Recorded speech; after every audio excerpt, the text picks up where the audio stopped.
What up, what up, what up? The real Coach JB is back for Last Chance Q, third install with my great friend, Sean Salisbury, as he locks into the room. Sean, it's been too long, brother. Yeah, man, good to have you back. You out there fat catting around, watching them Raiders play, and now you're back. Good to have you back, my man. Man, I appreciate it. I've been watching you, man, all over the place on Dan's show and everything.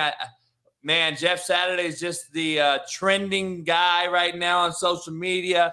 I got to see him in person the other day here last weekend in Vegas with my great friend Pat Perez, live golfing champion of 2022, 4 aces.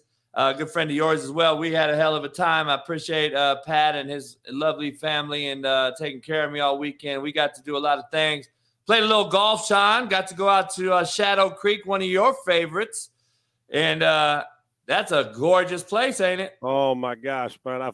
If you told me that was where I had to play my everyday golf, I would have no problem not playing anywhere else. You got a haven in the middle of the desert with rare birds. What a friggin' – every time I play there, I feel like I'm the only foursome on the golf course. I've never once had to wait to hit a shot because the group in front of me is slow. You know why? Because I never friggin' see the group in front of me if there is one. So what a friggin' great place. The hospitality, the golf course, always in immaculate condition. And you got the caddies, a good old cocktail, and it's good to go, and a cigar. Yeah, I love that place. It never gets old to me. I love it. Hey, I just helped. I just caddied for Pat as he played with a foursome group that had to do some things with the MGM. So I just had to drive around in the cart all day, listen to music. Got to drive in Michael Jordan's cart, no less, because of he's only person that drives Michael Jordan's cart is Michael and Pat Perez. Yeah, it's good to be Pat Perez and good to be you. That's good to be. Man. It's good to be Mike too. It ain't bad to be Mike either, is it? No, I think he's pretty good as well. So, but no, man, it's been a great weekend. I wanted to get into a few things. As soon as we get back from this intro, it's been a long 4 or 5 days without Last Chance Q. So I know everybody's been blowing us up and wanting to get this thing out. So I can't wait for this Tuesday edition, the third install of Last Chance Q, brought to you by DVSport. And we will see you on the other side to get this going. The Pirates have won it for the first time since 1987. I'm back. Let's go.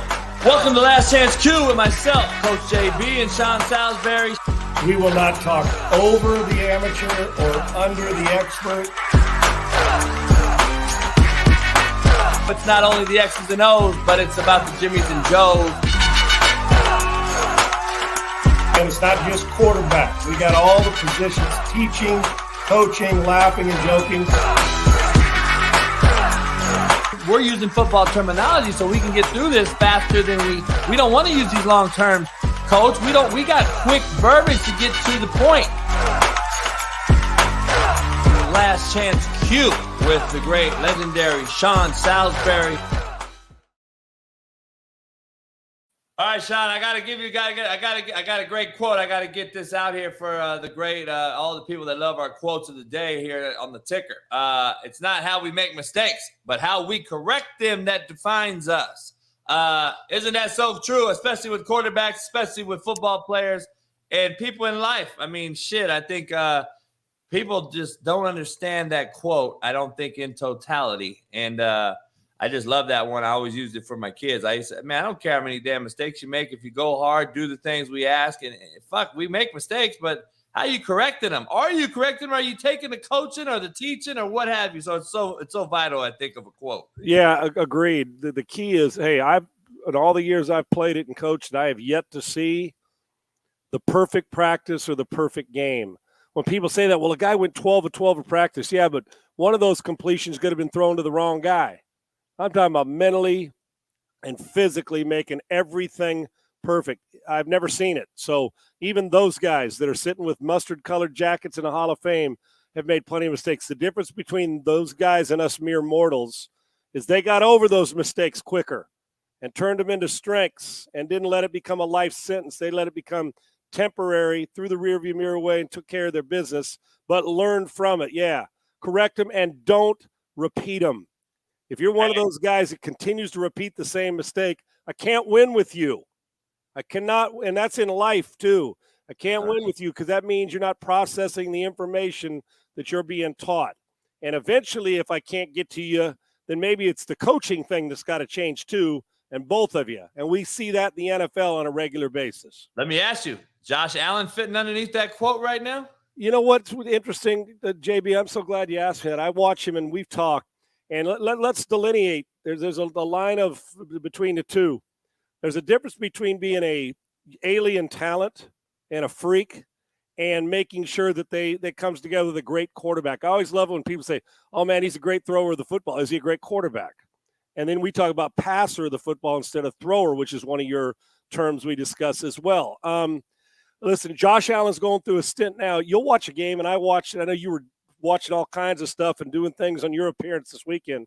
Is that he will play, and you're watching a game, JB, and you know this. It's like, I can't believe he can do some of those things. I mean, that they're that good. And then, like, of the three weeks, like 6 or 7 of his last 7 interceptions, I can visualize now because I've watched him every week. I've seen every throw he's made, maybe but a handful this year. And they're not interceptions that are being thrown to a guy that has made a great play on a diving interception or a tip ball.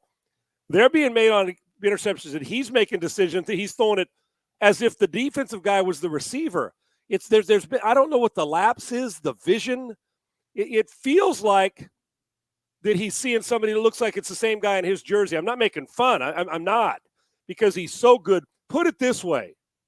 If he wasn't so good in like the last game against Kansas City last year and doing some of the stuff running and throwing that he does, it makes him so good.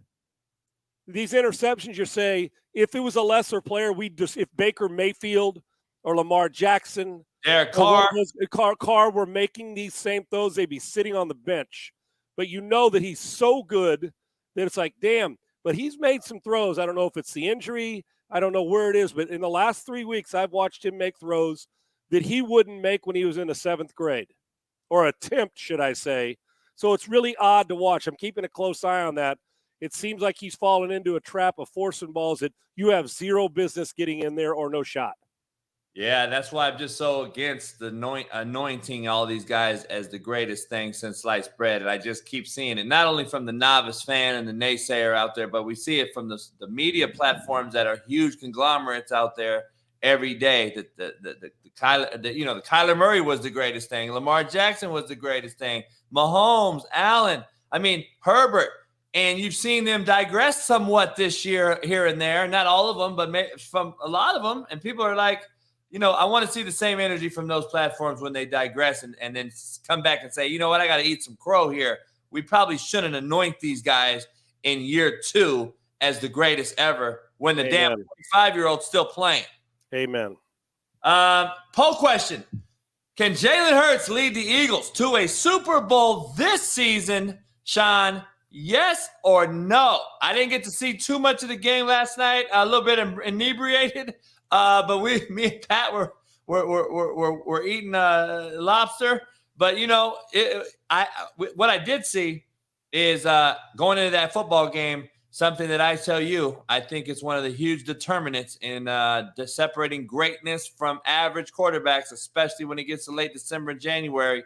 Touchdown to interception ratio. He went into that game yesterday, 12 touchdowns, 2 interceptions. Great numbers if you're in high school or college, maybe for 4 or 5 games. But through 9 games, I don't know if that's a winning recipe. I don't even know what he did last night. I know he turned it over. Did he throw any touchdowns? Couple touchdown passes last night. Okay, so he got 14 touchdowns and what, 3 or 4 picks? I could tell you how many. They turned it over 4 times last night. I could tell you the exact numbers right now while you're talking. I did watch it to most of it. They ended up losing by 11 last night. His numbers were he was 17 of 26, 65%, $175, 2 TDs and a pick, and he did not lay the ball. Although they had fumbles. 3 receivers laid the ball on the ground and lost it, and they turned it over 4 times with 1 interception by him. So that was a big key. They turned it over 4 times, lacked energy. They were not They did not make enough big plays last night. He played average for what we expect. And I think what you're saying is you don't believe he can carry you throwing the football 2 or 3 weeks. Is that through the playoffs? I'm going to go out on the limb here and say I'm going to answer our poll question. It's unequivocally no to me. For me, I don't think. Why? Tell me why. I don't think he can win it for this reason, and especially I feel better after hearing your stat line. I'm seeing this stat line more and more week in, week out in the NFL. It's unlike any year I've ever seen, and that's not just Jalen Hurts. I'm talking across the board. 17 of 26, 175 yards. You know, when you played, Sean, I don't know. You may say, JB, you're full of it, or you say, you know what, I got to think about this. But 17 completions by Troy Aikman was a 300-yard game almost. Like, I'm just looking across the landscape. I actually looked up some things last night because I thought of this, and I'm just looking across the board. 20 completions in the Dan Marino era, the Mark Clayton and Duper era, was 330-yard games. 27 times. 20 completions. So, like, 17 completions for 175 yards tells me playing it too safe. Playing it too safe. Too safe for you. Not enough big plays. Not enough chunk plays. And I don't know if it's big plays. It's like plays that we run that we can dissect the coverage in. And I don't know if the play calling is doing that for him because they're scared that he can't throw the football in the teeth of the defense. And I don't know, Sean. I'm gonna let you have it after this, but I am looking at the landscape of football in college and the NFL, and I'm seeing now routes, screen routes, crossers, lateral passes like we've never seen. I don't see digs. I don't see bang eights. I don't see double post. Let's pick on the two-eye safety, run two at him, and see what he takes, and let's throw one over the top, or let's get him out his back pedal and throw the one ball post right now on the bang eight. I don't see it at all anymore. And I'm like, what are we doing? I'm seeing out cuts away from coverage, one-on-one to stuff. There's nobody I got to read but this guy. I'm seeing this more and more, and I'm kind of over the fact now after 9 weeks of hearing these other people tell me, nah, coach, we're just running quarters and we're bailing out of there and we're giving them everything underneath. I'm not buying it, coach. I'm not buying it. Allowing you to play horizontal football. We also don't see – I see people escape the pocket, but where we move the pocket, that double move comeback, 12, stutter, push to 22, stutter, come back down the stem, and rip it on the old Redskins with Art Monk and Gary Clark. That was and rip that comeback corner. Yes, and the curl deep, corner. Right, the deep sail route. Yeah, push it up, roll it on a too high safety into a 22-yard outcut. The deep over route, we called it Charlie 40 Waco weak, Charlie 40 Pittsburgh. Strong vertical switches. No question. We do play a lot of horizontal football, and I'll tell you what we should do just to validate this. Do I think he can? Here's what I think. I think he can be part. I don't think Jalen Hurts can load. You can load your football team on his shoulders and say, for 3 straight weeks, dude, you're going to have to run for 60 and throw for 320, because I don't think he's at that point yet. I think he's made great improvement. I understand why he's in the MVP talk. He's not turning the ball over very much, and his decisions are pretty good. But it looks to me like his decisions are good based on what they're doing, and they have weapons to attack, vertically and do the things you're talking about. I think maybe later this week on the Thursday show, let's take Jalen Hurts aside and study about 6 to 8 of his throws past 10 yards and see what they're doing, or a dozen of his throws and see what we can come up with just to validate if we're full of shit or if not. But now, if you ask me if Josh Allen could get rolling and carry a team for a month, I've seen it. I've seen Mahomes do it. I've watched Herbert do it. I've seen Lamar Jackson do it, even though it's different how he gets to it because he's so devastating with his legs. But then again, so is Josh Allen. So I know the point you're making. I'm anxious to see, as long as those shots that he's not taking, or that the shots that he does take are calculated and judicious, as opposed to some of the big-time throwers who think they can fit everything in there and they keep throwing it to the other team like a clown show. So we'll see, but I think it's a good point. So carrying them to a Super Bowl, no. With the team they have and the NFC where it is right now, I do believe they could still be playing in February. The question is, can he get into a shootout, throw back and forth with a guy like Mahomes, who's the number 1 seed now in the AFC, and beat him in a throwing contest? We'll see, and it may never get to that. Yeah, I agree. I can't wait for this show. We're just now in the introductory part of this show. We haven't even hit the pre-snap read yet. We got a few last chance Q fan questions for Sean. Number 1, Cannon 8. Who would you rather have as a quarterback 1, Jameis Winston or Kyler Murray? What are my goals to get them both moved on to the next level? I think Kyler Murray's a better talent when it comes to overall feet, legs, more dynamic talent. I think Jameis Winston's a far better thrower of the football. I don't trust either one of them in big moments. I'm with you. I don't trust either one of them. I think Jameis Winston, Jameis will go out and throw for 400, and you'll say, damn, 5 TDs. The next week he'll throw 5 picks, and you'll wonder what the hell he's doing. Kyler will just miss stuff that you're like, I'm not sure what you see. And then he'll step out of it and go throw for 330 and run for 80 because he's so gifted. It goes back to gifts or quarterback. The truth of the matter is I can win some games with both of them. You got a lot to do to convince me I can win a Super Bowl with either of them. I think both of them get careless for different reasons at the wrong time. I'll pass on both when it comes to big moments right now. Hey, it's like I tell my players all the time.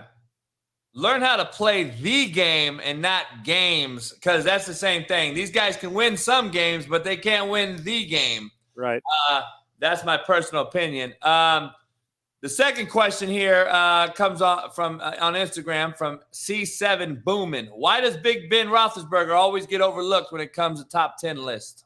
Yeah, and I probably do too. He's not on my top 10 of all time. I don't have him on my top 10. Do you?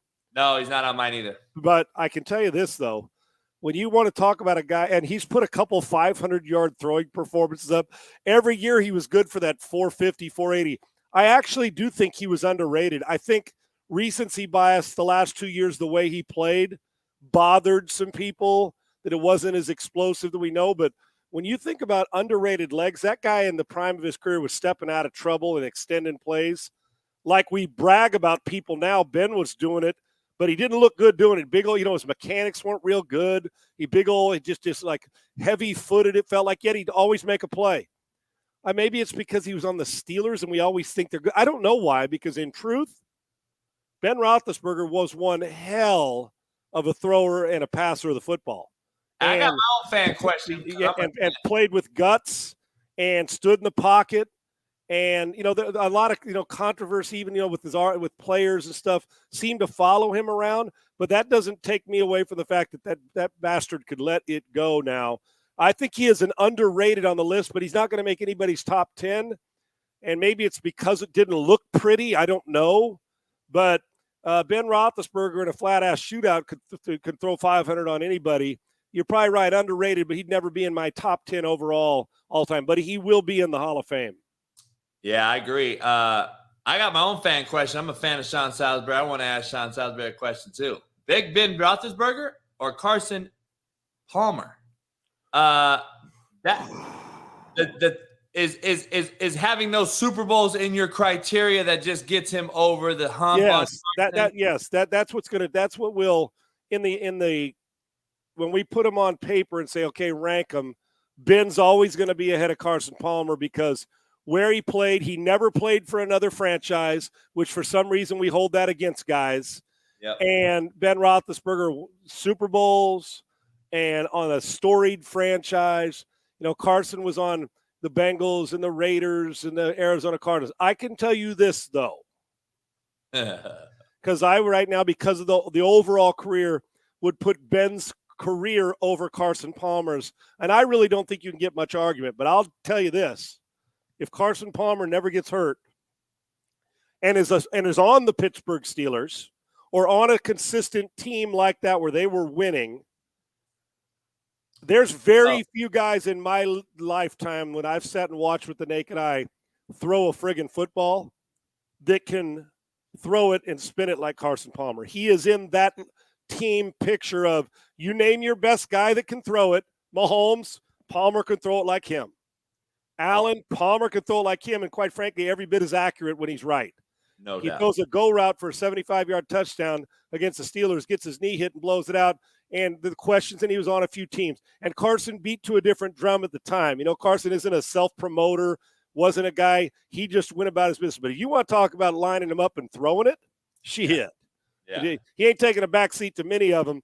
But when we put down the quarterbacks of all time, there's going to be – you'd put an asterisk by Carson Palmer, but what if we'd have got him on one team that was really good for a long period of time? Could have been – he would – well, put it this way. If you're asking me if he's got a Hall of Fame arm and talent, that answer is absolutely yes. But Roethlisberger will always be ranked ahead of Carson because of those Super Bowls and the length of the numbers on one team. No doubt. No question. We're heading into pre-snap read here. We got lots to talk about. We had an unfortunate incident hit the college landscape, as we know, as coaches, dads, parents, mentors. You never want to have a kid you coached or been around pass. And 3 Virginia Cavaliers, former players, got shot and killed. Man, direct correlation with today's generation to you, Sean? Or is this a thing that has to do with coaching, the culture on campus? Can we just really pinpoint this to Virginia, or can this be the next thing at a multitude of schools? Like, this can happen anywhere in my opinion, it can happen anywhere. I guess I have to put the root it starts at the household. I think me and you both will probably say, you know what, we're seeing something happen here in America. We don't know what it is, but parenting seems to be lacking in a lot of different aspects and areas, in my opinion, dealing with kids and all walks of life here. But I also have a very interesting take, Sean, because I don't think these kids, and I'm not here to say that we have to put fear into these players and kids, but I do not see kids having the same fear of letting my coaches down that we once had. It ain't about fear me because I'm scared of you. It's fear me because I have a future that I want to keep. I want to play in the NFL. I want to go on. I want to move on. I can't do anything to jeopardize that and screw over my coach that gave me the opportunity. That fear seems to me been long gone, and I think this is what we have to show for it.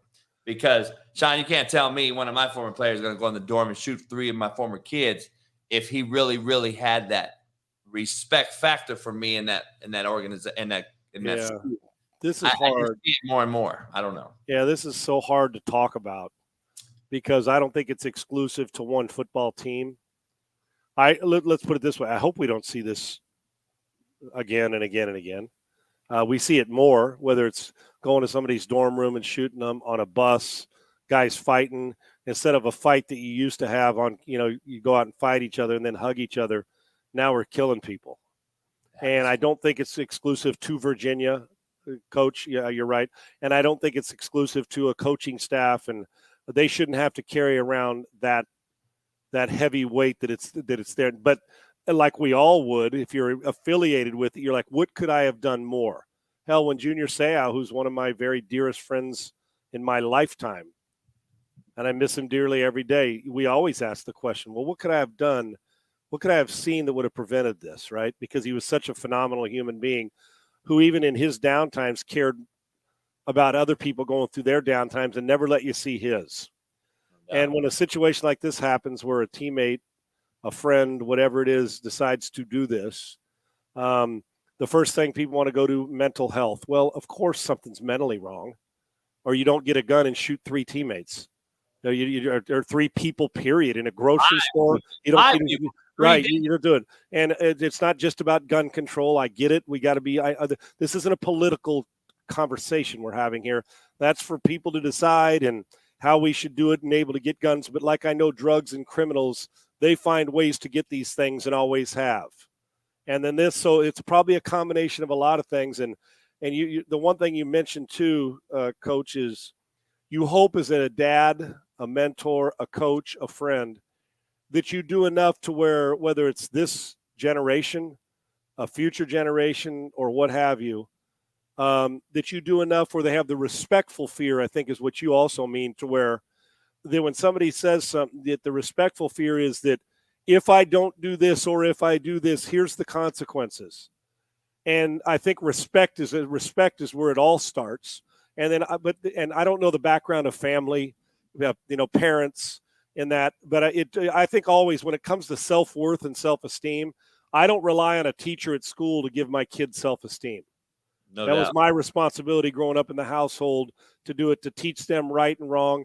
They're going to make the mistakes, but this is a life-changing mistake that families are going to suffer for the rest of their life. And they're going to ask the question why, and they're never going to get an answer. So, yeah, it gets gut-wrenching for everybody involved. And for those families that are going through this. So I think, we always try to pinpoint one thing, Coach, and I think it can be a combination of a lot of things. Was he having a bad day? Did somebody do something that got him? Was his self-esteem in the tank? Was he bullied somewhere along the line when he was 8? I'm just, I'm not a psychologist, but you've been around somebody who knows something about something, right?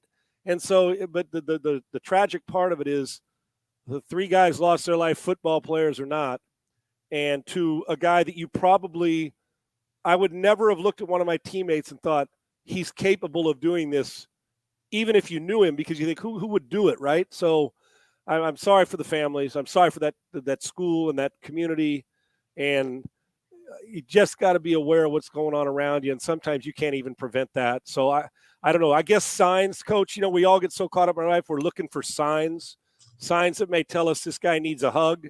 And I don't, man, that's not a smart ass. I'm being serious.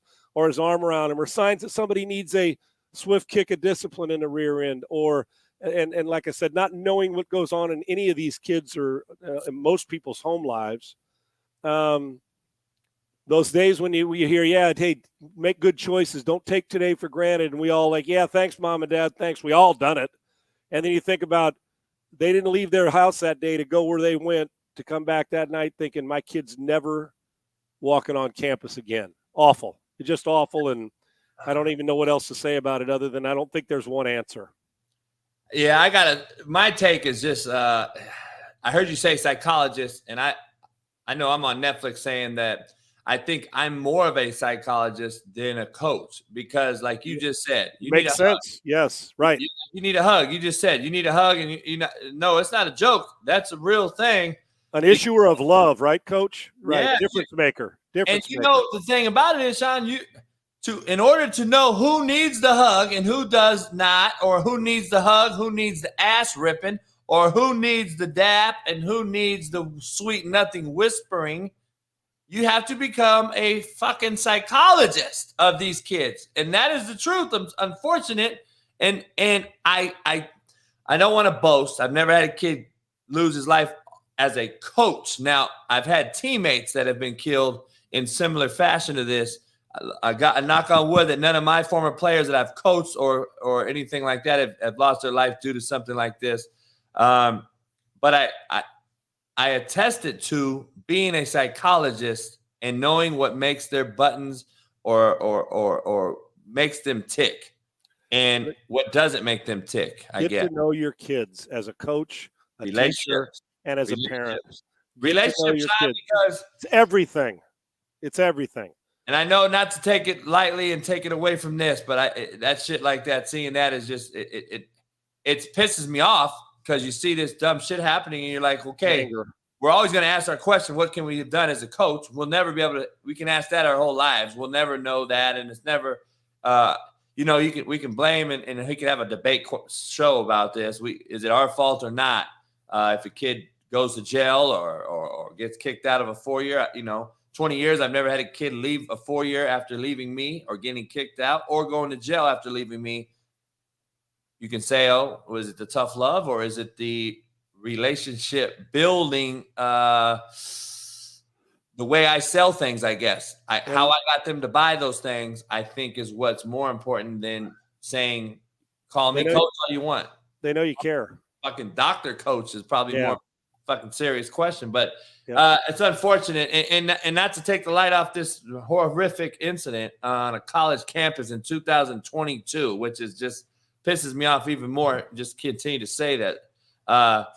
You just said it. Relationships and getting kids to run through a wall for you and knowing what pushes their buttons.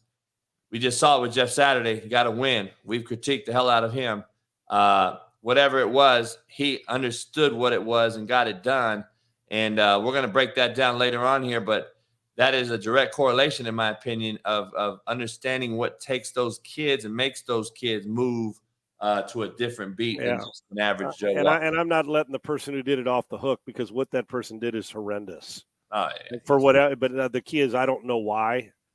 And like I said, the families may never know why. I know this, though, when you're paying attention and getting to know these kids, they've got to – everybody, we all need somebody that we believe we can trust that's got us, that's got us. And it's hard for me to fathom when it gets to that point in a person's life that they wake up and go to bed that night and wake up the next day thinking, today's the day I'm doing this. Or maybe it's just a reaction at the time. I don't know. Either way, regardless of how the reasons why it's devastating no matter what. And I hate to talk political and all this. Me and Pat Perez, great golfer, buddy of mine, just talking about this in Vegas. Just talking about this yesterday as we found out as we're eating, and we're like, how sick and tired are we of hearing or seeing the tweet that says, rest in peace, so tragic, blah, blah, blah, by all these big name guys, LeBron James, all these big people out there. But what we don't see enough of, Sean, and I'm tired, I have to say this because as a coach, that is the number one thing for me. And me and you talked about social media importance here on the show. What are you doing preventatively? Like, I want to see the fucking preventative tweet that says, you know what, you young kids out here, what the hell are we doing? We got this huge name, LeBron James, huge name, Oprah Winfrey, huge name, Tom Brady, whoever it may be. And I don't see the preventative stuff. All I see is the aftermath of rest in peace. Well, it's too late, man. The T's and P's, I get it and all that. That's the political, politeness of it. But the truth of it is we're not doing shit about the preventative side. And until we do, you're going to see unfortunate shit like this continue. Yeah. It's easy for us to all say something after. Easy. It's how easy. About, how about instead of rest in peace, let's keep them alive in peace by making a difference beforehand. God damn. It's unbelievable to me, man. Unbelievable. Agreed. Second part of this, Sean, Derek Carr or Josh McDaniels, who's the biggest problem? Why? I got something to say on this. I've seen a coach save a quarterback. I've never seen it. I've never seen a coach save a quarterback. I have seen a quarterback save coaches, and probably a lot of them. I've also seen them get coaches fired by bad play. Exactly.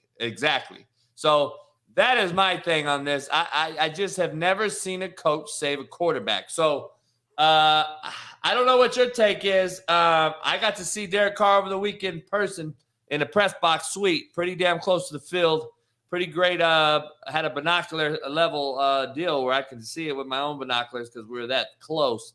I just watched him in full coach mode, up personal, and he has solidified my belief that I've been saying for years. He is holding back that roster because that roster is pretty damn good from top to bottom, and I'm talking about all over the field on both sides of the football. He is holding that roster back. But now what you're going to have is, Sean, you're going to have the boo bird. Josh McDaniels, I've never seen a crowd boo a man walking off a football field after a game worse than that. I thought they were going to jump on him. That's crazy in Vegas, what they did. And in Oakland, Sean, you played there, in LA Coliseum, they probably would have grabbed him out of off the field. Because of how the landscape was at the Coliseum and in Oakland, you can get to the guy almost. In Vegas, you can't quite get that low.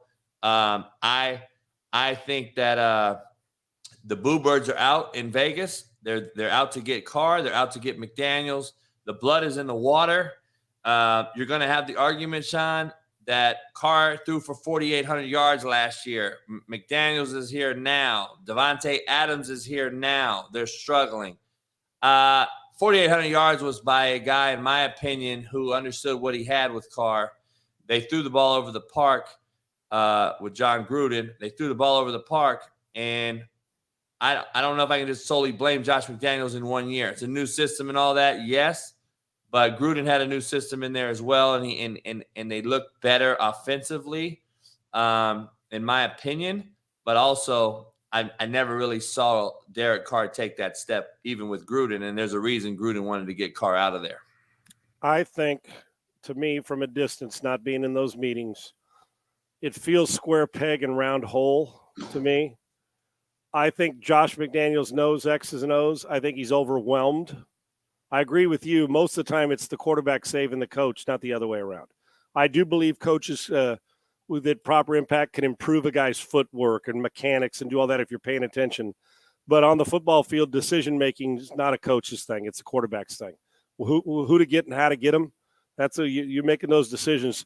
The best of the best get coaches new contracts. The average ones and below, or guys that are up and down, get coaches fired. And I know that Derek was emotional about it. I know he cares. Hell, it's easy to see that he cares.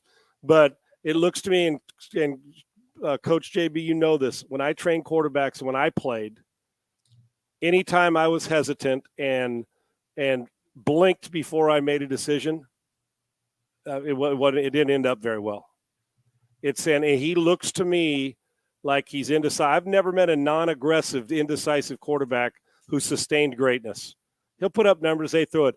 It looks to me they're fighting. It's like water, oil right now. Now, can it get fixed? Josh isn't stupid, but it feels like he's got so much on his plate as the coach and the fans booing and a quarterback. He's not our guy. We didn't draft him, but they'll say they love him, and do they love each other? And then Devontae Adams coming out and saying not enough guys have bought in and are doing it, are finishing plays like we're supposed to, making those big plays when they present themselves.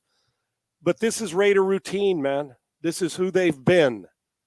It's like when you put on the silver and black, and I'm a lifelong diehard bleed silver and black Raider fan, it's disheartening. So just to keep it simple until we show you with the visual of tape, Derek Carr does not look as decisive to me, and it's that simple. He's not throwing it to the right guy, and when it comes out, for the most part, it ain't going where he needs it to go. And it appears that Josh McDaniels isn't quite sure, caught up in the purgatory between head coach and coordinator, and things just aren't fluid. And it's been going like that for a couple other places in the league.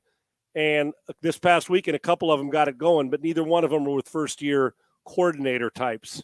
In Green Bay and Tampa Bay, they got it going with veteran quarterbacks. I'm not comparing Derek there, but it's a bad mix. Somebody's going this offseason unless they get it fixed. And according to Mark Davis, at least it ain't going to be the head coach right now. They got a lot of fixing to do, because if it doesn't get any better, if they keep making these decisions, those boo birds are going to get louder, and it's going to be miserable on everybody there. As Devontae Adams had a perfect quote, Sunday's supposed to be your favorite and your most fun day of the week. And he goes, right now it's basically the worst day or the most miserable day, whatever phrase he used. And he's exactly right. They're making it look awfully tough. Aside from the Texans, is there a worse team in the league right now? The way they're performing? No. And I would argue, I can't wait to play this game with you later, maybe Thursday. I just thought of it as you asked that. So I got to write this down. That's how we do this show, by the way, folks. David Mills, Derek Carr. Swap those guys. We could do that around the league. I can't wait. I think that'd be a great show on Thursday. We could add that into the show. I would love to hear your take. Buy or sell, right? Who you buying, who you selling? Yeah, because I'm going to tell you right now, I think Devontae Adams has buyer's remorse right now. And it is no question seeing him. He went over to Derek Carr on the sideline 30 feet from me. And I saw him MF him and talk about he talked, and I heard what he said, and I love the verbiage he used. He said, bro, I'm at X with free access with a 10-yard corner sitting off. Why are you not even looking at me? And that, when I hear that from your star wideout to your quarterback, something is missing. Because it's either, what am I looking at pre-snap? What's happening post-snap? Where are my eyes taking me, for what reason? And why do I not understand where the best receiver in football is for surely the best on my team is at all times. And I don't know what's going on there, but I got to see that question. I got to see that up close. And I'm gonna tell you another thing, Sean. Me and Pat Perez were sitting there, man, and watching this thing. If Devontae Adams is not there, he probably made 3 or 4 Pro Bowl plays yet on Sunday in that game. If he's not there, Derek Carr may have not finished that game because he would have been yanked. If he's not there, they're picking first in the draft, and that's saying something. And you got a loaded roster. I mean, you had a roster to compete. You know, a lot of cats picked them up there to compete with the Chiefs over the Chargers. Yeah, they had him as a Super Bowl caliber roster. And another thing they got to do, first-round picks got to start hitting. They got to start hitting in Las Vegas. I've been watching stuff all weekend, by the way. Me and Pat were just watching some of the things you were saying, and I totally agree. Like, people talk about shoulda, woulda, couldas, and you talk about, well, the shoulda, woulda, couldas is going to be a first-round draft pick here shortly. It's so exactly you can talk right. about how close you are, but close is only horseshoes and hand grenades, Sean. Yeah, I'm so tired of hearing coaches say we're close and we played hard. Fuck you. I'm sorry. Quit telling. That is the laziest, tired narrative on the planet. It's what you go to when you're shitty. Have you ever noticed that? It is what you go to when you are a shitty team. You say, hey, you know what? We're close. And we're close, and we're played hard. That means we're really shitty, so hang in there with me and don't boo me too bad. That's what that means. It's a fucking excuse for an excuse, I call it. Yes. That's what it is. It drives me nuts. But listen, Sean, the fan base is giving you true serum. You got to give me an answer. Derek Carr, Josh McDaniels, today you go in that organization as a GM. One's got to stay, one's got to go. Well, I can already tell you that if that's the case they have to make, they're not going to do the one and done like the Texans did or may do again. The Carr would be the one that moves on, and they would keep Josh McDaniels today, is my gut feeling. Because they haven't gone to where they want to go with the current quarterback. They've changed coaches. So now they may shift it and say, well, maybe it's the quarterback that we got to change. It happens. I would think that as much as I think Josh has got a lot to learn, I do, about leadership. You're asking me what the Raiders would make. The decision, I believe, would be Carr goes and Josh McDaniels stays. And then we'd have to decide whether that was right or wrong by the result after that. And depending on who they get. I always say this, if you're going to get rid of somebody, you better damn well sure make the replacement knows how to play at any position. There you go. Funny you say that. We got to sit with the big boys, and I can't say who we were sitting with, but he's a big boy in the hotel business, and Pat's good friend. We got to sit with him in the booth. He's Davis's good buddy, obviously big sponsor of the Raiders. He said that he thinks discussions are Carr for Aaron Rodgers. I mean, it's going to be a lot more than just Carr, but that is going to be a debate. That is going to be something. And you know, as I know, those things start now if that is really a thing.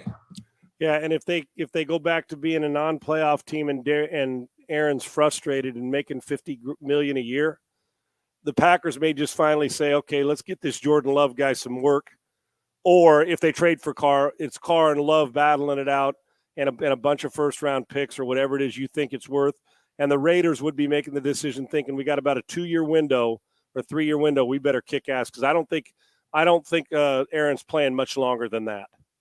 But if you're going to do it, you better do it while the getting's good. That's for damn sure. Yeah, and if you can keep Devontae there, which he's going to stay, you can't get rid of him. You're going to stay. He's going to be in Vegas, and you bring Aaron there, and you keep Renfro, and you get Waller healthy, and you keep Jacobs. Shit, I mean. You know, you got a chance. You got a chance. Yeah. So it is what it is. I get rid of Derek Carr. I get rid of Derek Carr though over Jeff Saturday coaching. I think you've probably here. I hate to say it because I do like Derek Carr, but there's a certain time when I've seen enough evidence that I got a ceiling. It's time for me to move on. Yeah. And it's like, and I'm talking about coaches, general managers. I'm talking about pitchers. It's not anything other. It's just a fact. And Derek may go throw for 5,000 yards somewhere else and be good. Hell, maybe he goes to the New Orleans Saints and says, I'm your quarterback and we got good weapons. Let's go.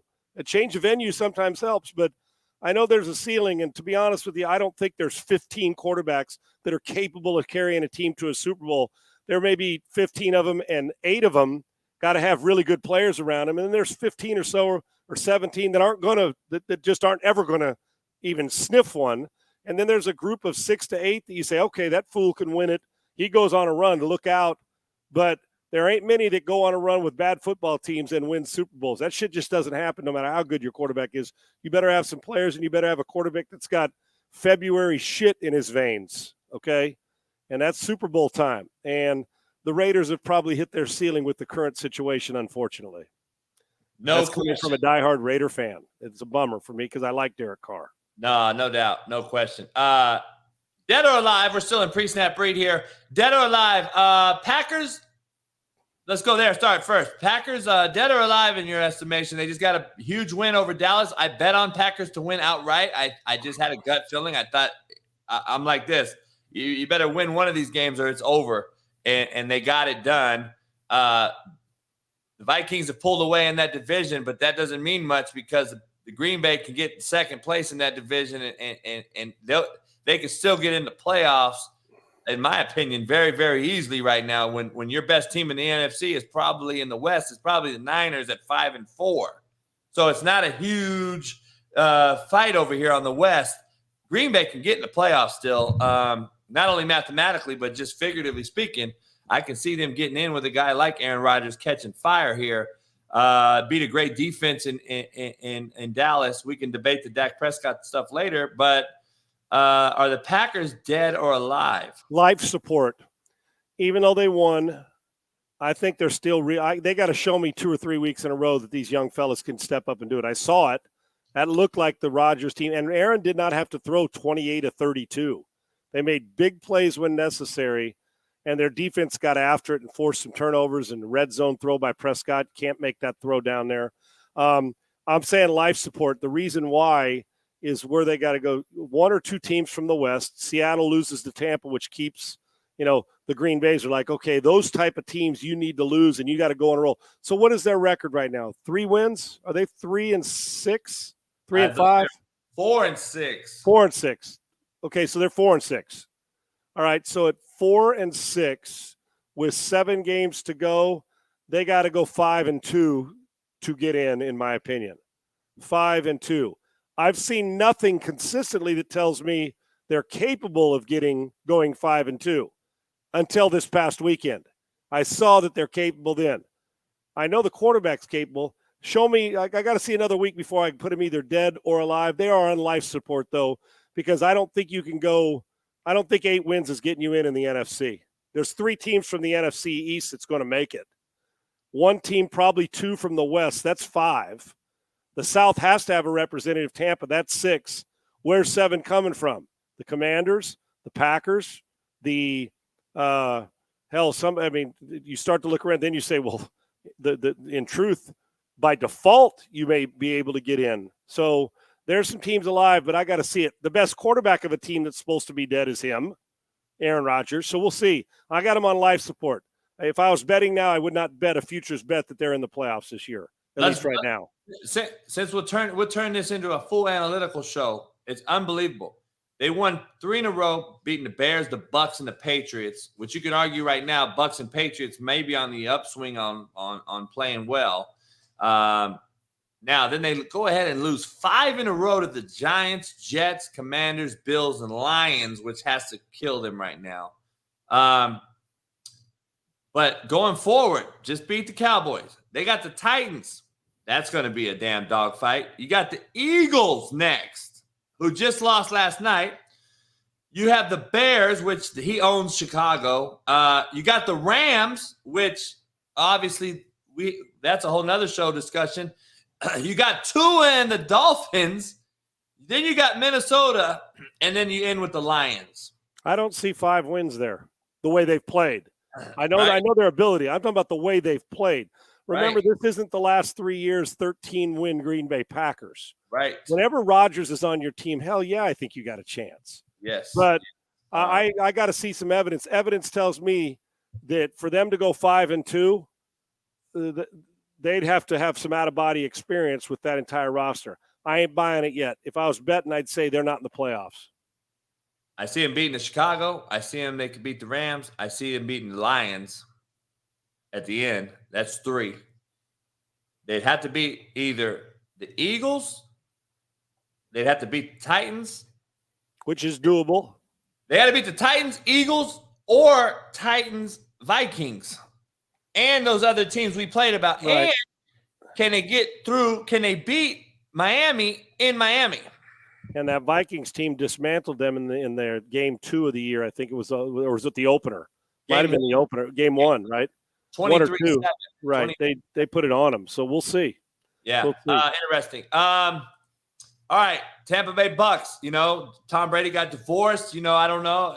I've never been married, so I can't tell you. I just stay away from it altogether. That's just less stress, I think, altogether. So I got to say, is he less stressed, ready to go? Oh, or is he all in guy now? And it seems like, seems like that way. I mean, they beat a pretty good Seattle team in Germany. You got to get up at 6 a.m. on the West Coast to watch the goddamn game, but that's a whole nother debate. So what do you think? Bucs back or alive? I watched every snap of that. First off, the division is going to, by default, they're going to win the division. So they're getting to the playoffs. They are alive, and I'm not going to say well yet, but they are alive. Now, the last quarter or the last handful of minutes of the game against the Rams and the game against the Seahawks tell me, be careful, NFC. You go ahead and start bullshitting and let those guys reel off 6 or 7 in a row and roll into January, and number 12's feeling it, and he looked happy in Germany. I know he had a blast. He looked enthusiastic. Guys were making runs out of the catch. Running after the catch, making clutch catches. The Fournette was playing downhill. I mean, the whole running game was kicking ass. Byron Leftwich looked into rhythm. I'm just telling you, I've seen the movie more than once. This is like Fast and the Furious 12, brother. They're not. I'm telling you, go ahead and dick around and let Tom roll off about 6 in a row and get into the playoffs feeling it. With the NFC how it is this year, his ass will be sitting in Scottsdale, Arizona, getting ready to play in a Super Bowl if you're not careful. Now, 3 weeks ago, we're laughing at him like, come on, dude. But remember, going into the season, people said this is the best roster they've had since Tom's been there. Then the Godwin trying to get healthy. Julio looked like he had some burst. They're starting to do it. They're like I said, and their defense flies around now, getting healthy, getting pissed. Tom looks like there's some peace of mind clearance for whatever it is he's got going on. I'm just telling you, a 23-year quarterback who now I'm starting to think this fool's going to come back and do it again next year. That he may be loving this shit so much he don't want to retire, which I would have said 4 weeks ago. He's miserable as hell. Who doesn't want to retire now with all he's done enough? But I'm just telling you, be friggin' NFC.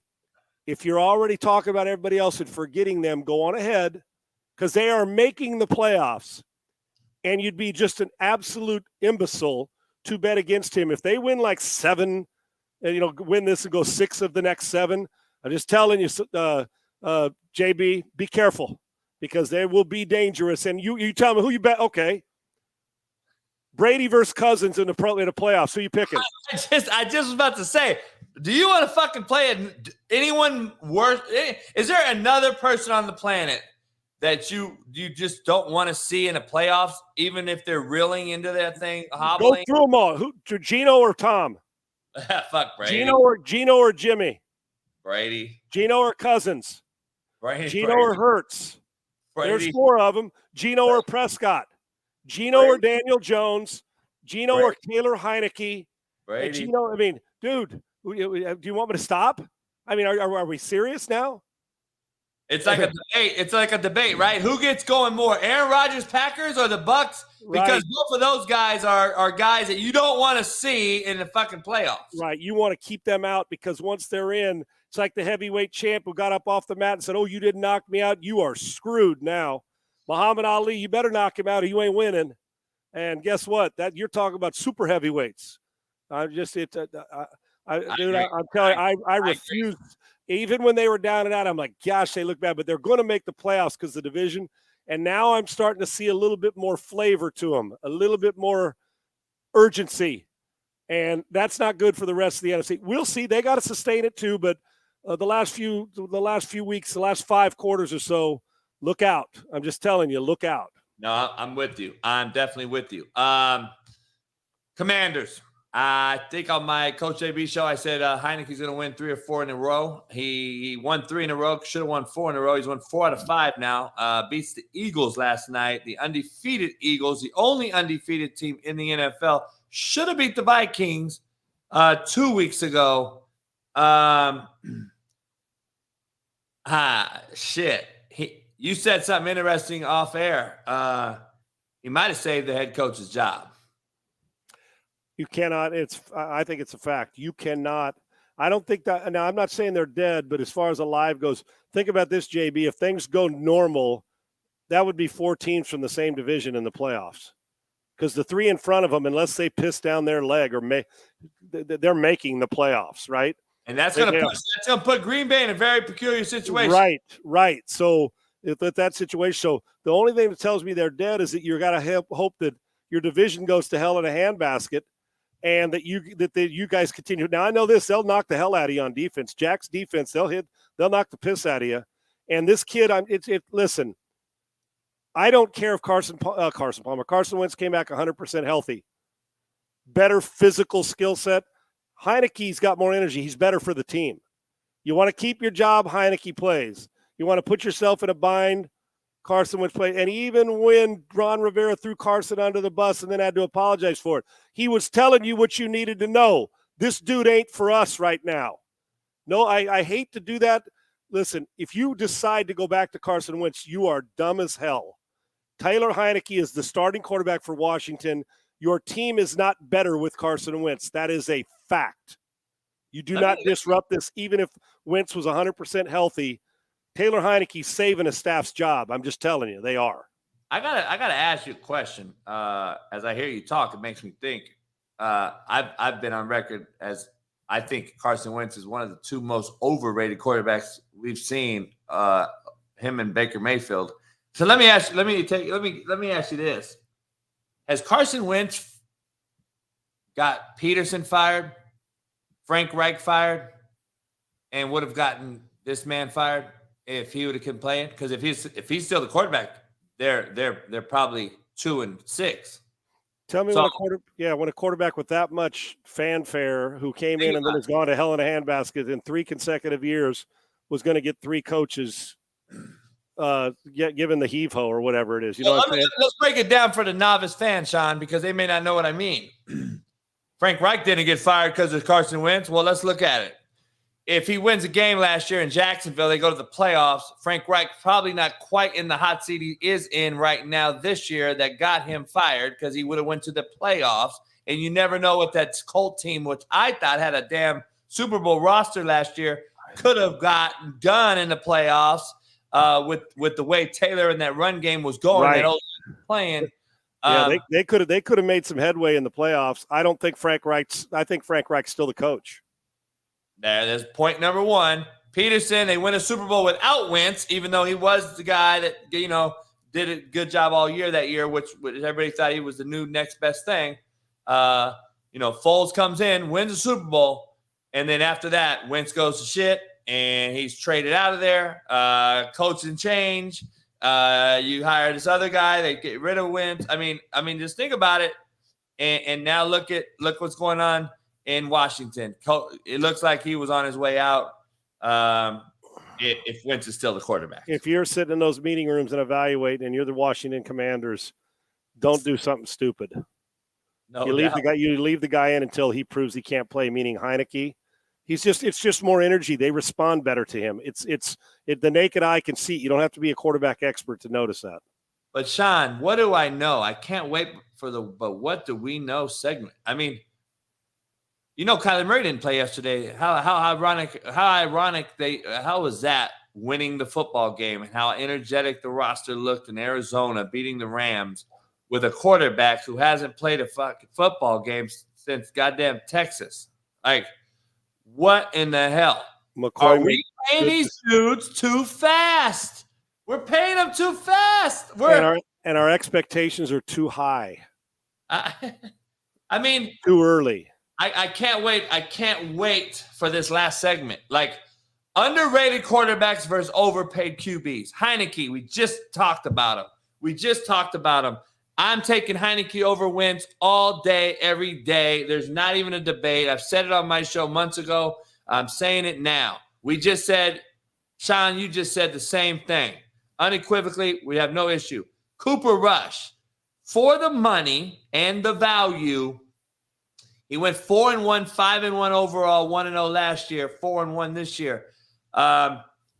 Dax came back. He has reeled off 3 in a row as the starter. I don't know if their schedule's been great, but having said that, this is the NFL. I mean, the NFL schedule is an NFL schedule. I hate to hear NFL schedule. Well, their schedule's weak. No, they're not. It's the NFL. So do you pay a guy like Dak who throws a late pick in the game or late in just makes decisions that we continue to see every single year? Or do you go with a guy like Cooper Rush? Like 46 football throws by Dak Prescott to me is just not conducive for Dallas Cowboys success. You know what I think about, like the Cooper Rushes and the Colt McCoys, Taylor Heineke's? Listen, can you expand your offense more with Dak Prescott? Yeah, he's a better talent. But so is Carson Wentz and Taylor Heineke. That doesn't make you a better player. They're not going to move. Prescott's staying in there. They've already committed that money, and so is Kyler Murray when he's healthy. And you and I both know that, at least this year. Yet the offense looks smoother going with Colt McCoy yesterday. And with Dak Prescott, you're limited with Cooper Rush. But here's the deal: sometimes when a quarterback knows his limitations, he doesn't throw it to the wrong guy. And sometimes when you're highly paid and highly talented, you expect that everybody expects you to make every play. So what you try to do is make every play, and then guess what happens? You don't make enough plays. And that's what happened yesterday's game and put themselves in a – they were up 28-14 in the fourth quarter, had no business losing on Sunday. It was a horseshit way to lose. And when you're putting value on it, of course, your approach when you got a $500,000 backup or a $750,000 backup or $1 million backup or $2 million backup instead of $40 million, yeah, no doubt about it. The question is, then you say when you got to make certain throws in the postseason, can Cooper Rush and can Colt McCoy consistently make those? We may never know because we're not going to see Arizona in the playoffs, and Taylor Heineke's trying to do it. But the Dallas Cowboys should make the playoffs. But they've already emptied the bucket, so you know who's playing. But you are right. Sometimes it's too soon and too early. And let's be honest, we can keep talking about all this debate all we want. On my show, I had a big old debate, and I told Jason Whitlock on his show, you cannot think in a million years, if you think that I'm running a blank, but the OC in Dallas is going to – you're talking about Kellen Moore. Kellen Moore is going to continue to call the same offense with Dak as he did with Cooper Rush. You are fooling yourself, and you are mistaken in this profession. And you know shit. You don't know shit about the profession. That is what these naysayers don't get. Kellen Moore's going to call plays to be an offensive. He's calling plays to give himself a head coaching job. And you're calling plays to a $200 million dude compared to a fucking $200,000 dude who's going to listen, take it in, be subordinate. Yes, sir, coach, let's do it. If I don't fucking have number 2 and he's cloudy, I'm throwing the ball away. There ain't no number 3 for me. We're Dak, number 3, and then number 4, and then I can tuck it and run, and I can get hurt, and I can waste money. Like, people don't realize Kellen Moore's offensive play calling, you can try to say you're going to call it the same shit, but you're not. And did you see Cooper Rush throw the ball 46 times in a game? No. And he ain't throwing it 30 times. This guy threw the ball 46 times yesterday. I'm sorry. That's just not his strength. It's not a recipe to win games either. It's just not. Yep. It's a run game, right? Yep. I don't know. It's very interesting. I mean, I can go down the line here. Geno Smith. Mills. I like Mills a lot. I think the roster is just horrific. I think coaching's bad there. I think the roster's horrific. And it's going to cost him his job. It's gonna cost him they're gonna draft a quarterback with the first or second pick of the draft. Which is just the same old. We just keep doing the same shit, Yep. expect a different result every year in these organizations. Yep. And Geno Smith's been an MVP guy all year long. He's been phenomenal. He just got beat by a better quarterback this past weekend, and they didn't play their best game, and Brady's just a better player. But Geno Smith deserved to be in the MVP talk. You talk about the ratio. He was like 15-4, which is what you like, completing to 70%. And he's been a big reason why that team's in position to win the division. I've gained a lot of trust in him. Here's a guy who sat back, been a journeyman, and now he's locked in. And that may prevent the Seattle Seahawks from drafting a quarterback in the first round next year, which we thought was a foregone conclusion in training camp. I gotta ask you, because Geno Smith. I'm just like Geno Smith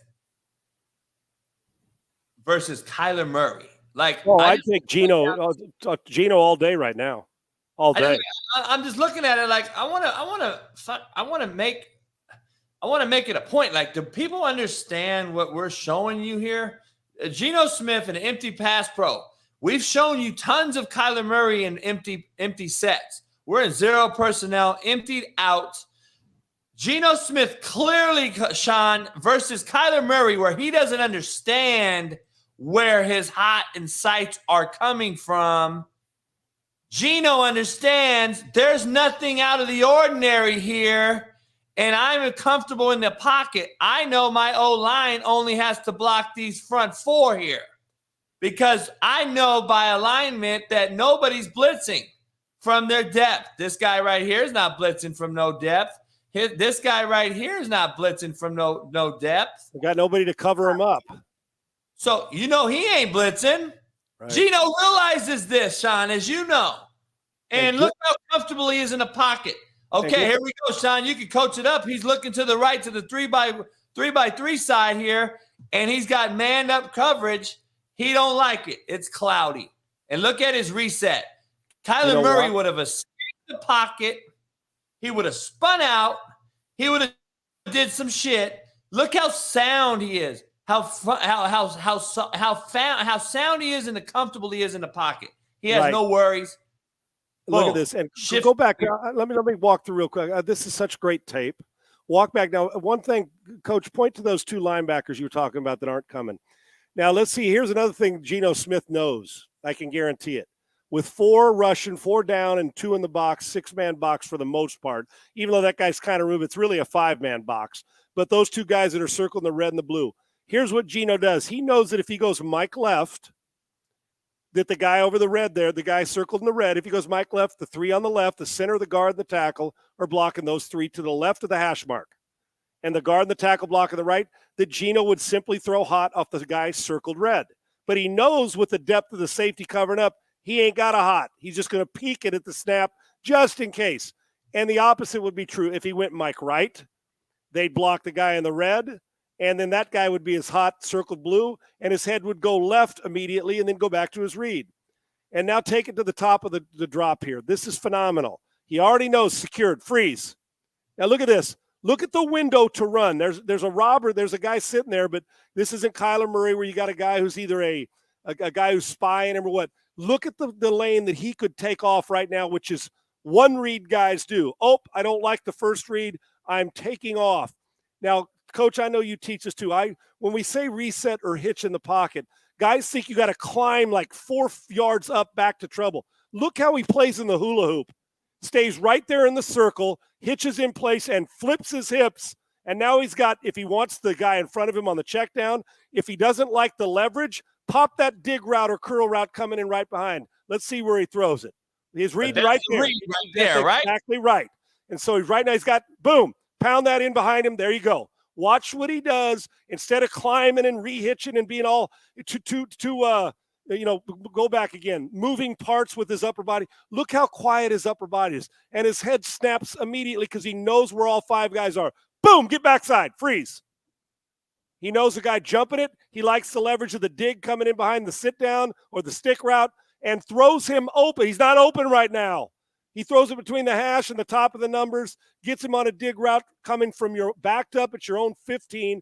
Now look at this rip shot, or his own 19, and he sees leverage and gets it between hash marks.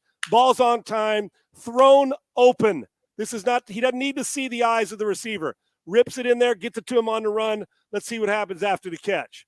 That's where the throw needs to be, Sean, because I want to point out a little bit of something that people watching this don't understand. That guy is the danger player and will pick the football off because he's got nobody threatening him. So he's freed up to go wherever he wants with your eyes. So Geno gets there and makes a quick decision. He takes one more hitch. That ball may be picked. And takes a reset, throws him open. As you said pre-snap and showed everybody what you talked about when we ID'd in the red here earlier, he knew that was his ID. And he knows that guy is still there. Right, that he's not going anywhere. I got to throw it in this blue window right here where that line is right now based on the yellow circle defender. And this is telling me Geno's seeing things. Let me tell you why. Look at the triangle receivers down here. Yes. Every one of them squeeze. So instead of hanging down here and waiting, he's off it. He sees leverage and they're all covered. So what's he do? I got a two-man. It's a 2-on-1 backside as long as if he waits one more split second to the three receiver side, he's late getting to his other read, and that means the guy, that guy right there circled in the middle is going to sit there and spy it, and he's going to jump that, and he's going to be sitting there with nobody to hold him. So what's he do? There's a window there that you have to throw him open. Big problem is guys wait till they're into the window. Look at this, and he hasn't moved from his pocket where he set up originally. Not at all. Let's go to the end zone and see it better. This is so beautiful, man. This is teaching there we video. Go, Sean. Just walk. We pointed Mike left. There's no other show. Watch it. Like it. He's coaching it up. Have you seen Kyler Murray ever do this? Freeze it right there. You know why he goes Mike left? And see the center. He tells the center, go Mike left. Mike is whatever number that is right there. 8, 9, number 9. He goes Mike left. Freeze it. Watch the center. Go back to the top again, coach. This is just communication. 4-man down. He likes it. And you know why he's doing it? Because he knows his head's taking him to the strong side. He's going to protect his backside first. So he says, hey, center, let's go Mike left. You three got those three. I got 49 as my guy. They all know that guy right there, 49 right there by the goalpost, that's his guy. And that's the slot guy. It's more than likely it's the number 3 receiver who's removed there in this formation because he sees him easier than the number 2 or the number 1 receiver. So now he's going to calmly get back in the gun. Sean, and another thing, Sean, he knows this guy is hot. Yes. That's what I'm saying. Knows he's pointing to him. Adjust or side adjust. He knows that. Right. So let's ID this guy. Right. So now your head goes right to the front side anyway, so he's right in your vision. 49 plus 3x1 over there, right? We got 3x1. We got trips over there to our right, so that's a 3x1 strength. We got a concept over there that's more likely number favorable, right? So we can favor the numbers game. And if it's just straight press and our wideouts don't win, guess what? I'm going back to the ID that's being blocked, and I know I'm comfortable in the red in the pocket here. Freeze. Oh. Look at him. Okay, set. Nothing panicked. He already knows it's covered. Watch him snap his head and get right to the guy. Stay there. Rip shot. This is beautiful. And look, he's not wide. He's not getting disengaged from his body. Lower half plays where his feet are, and that's a first down backed up. That's a bitch-ass play to make. That is a tough, you're backed up. You're at your own 19 playing against a team that's going to come that knows how to pass rush. Look at his base. The ball is right there, loaded up the whole time. He doesn't drop it. His eye. Watch. Go back to when he's holding it, coach. I know this is stuff that freeze. Now look at it. Quiet. The ball's not up and down. He's not jacking the thing, and he's just freeze. Look at that. Perfect position. Loaded. Ass to the grass, knees bent, vision. He sees the window. That receiver that he's thrown to is covered right now. But now it's called throw his ass open.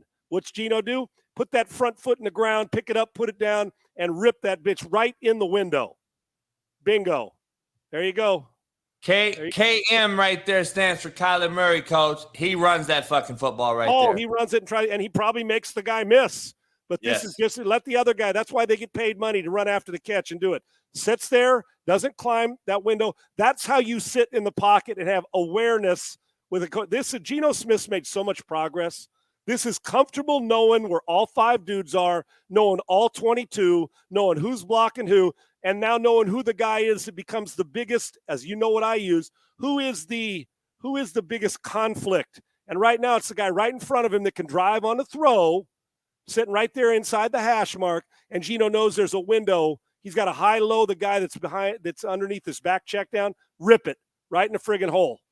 That you don't need to see anything else other than know, does the guy get it or does he not? He gets it.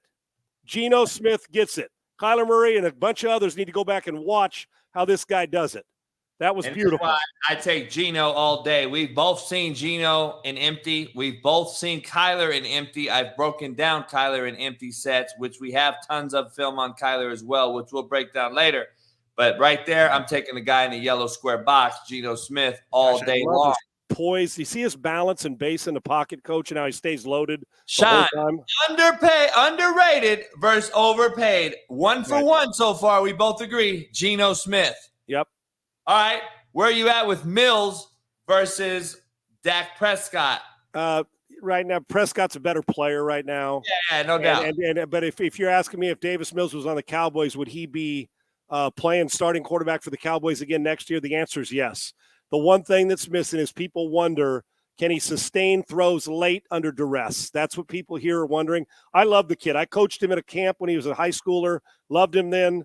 He hasn't played a lot of football when he was at Stanford. I think he's got some ability, but unfortunately, you're not going to get to see enough of it because their weapons are weak. Pierce is their best football player, and he's a running back. Yeah. So Davis is going to take all the heat, and I don't think they enhance his strengths, and so and the play calling, and he's gonna suffer for it. But somewhere, somehow, whether it's here or somewhere else at Houston, that Davis Mills is going to prove to somebody he can play football. But is he a program changer? The answer right now is no, but he's a good player. No doubt. And we're not saying, Sean, you know as well as I know, me and you aren't sitting here saying, let's replace Cooper Rush with Dak. Let's replace Mills with these guys. What we're saying is underrated guys are very, very capable of winning football games in the NFL and saving some money for some better players across the roster.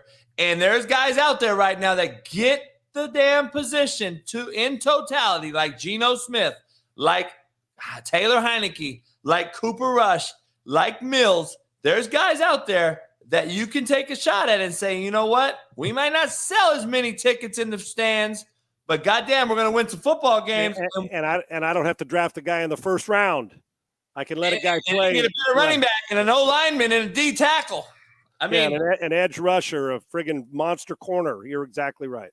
Up next, 1st and 10. First down. We got first down. Got to get into a few things. I got this Derek Carr. I was at the game. I was at the game and I got to see Derek up close. I don't know what your take is on this, but let's have the fans take a listen. If you haven't seen it, I'm sure you've seen it. No, I love Josh. I love the Carr. I love our coaches. They've had nothing but success, way more success than I've ever had, and, I'm sorry.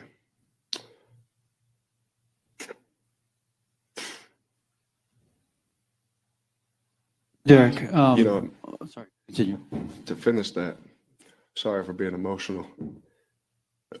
I'm just pissed off about some of the things, that a lot of us try and do just to practice. Sean, I can't watch it. I can't watch it no more. Sleep at night. I don't know what your take is on it. I know you like the guy as a man. I do, and I think he's a good player.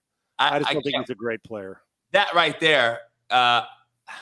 Here's the problem. I can't go to work with you tomorrow. Yeah, here's the problem with pro football.